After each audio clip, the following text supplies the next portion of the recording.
بسم اللہ والصلاۃ والسلام علی رسول اللہ وبعد۔ پیارے بھائیوں اور دینی بہنوں، السلام علیکم ورحمۃ اللہ وبرکاتہ۔ ایک بھائی نے پوچھا ہے کہ کیا نماز حاجت پڑھی جا سکتی ہے؟ نماز حاجت کا اہتمام کیا جا سکتا ہے؟ دیکھیں، نماز حاجت کے تعلق سے 4 احادیث آئی ہیں جو یا تو موضوع اور من گھڑت ہیں یا سخت ضعیف ہیں۔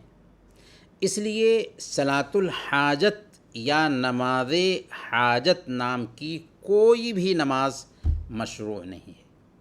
ہاں، اللہ کے رسول صلی اللہ علیہ وسلم کا معمول تھا کہ جب کوئی پریشانی لاحق ہوتی آپ کو تو آپ نماز کی طرف لپکتے تھے۔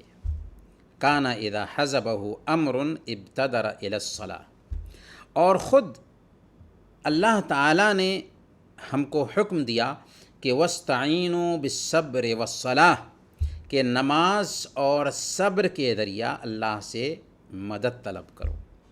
اسی طرح سنن ابی داؤد کی ایک روایت ہے، اللہ کے نبی صلی اللہ علیہ وسلم نے ارشاد فرمایا کہ ما من عبد یذنب ذنبا فیحسن الطہور ثم یقوم فیصلی رکعتین ثم یستغفر اللہ الا غفر اللہ لہ۔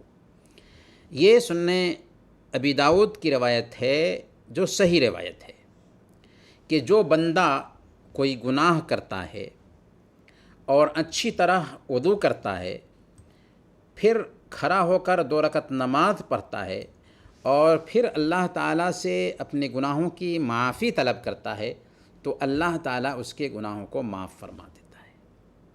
اس حدیث کی روشنی میں ایک بندہ سے اگر کوئی گناہ ہو جاتا ہے اور وضو کر کے 2 رکعت نماز پڑھ کر اللہ تعالیٰ سے معافی مانگتا ہے تو یہ صحیح ہے، اس بات کی گنجائش ہے۔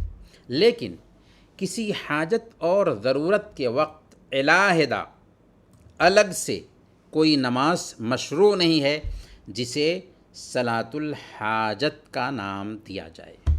وصلی اللہ علی نبینا محمد وعلی آلہ وصحبہ اجمعین۔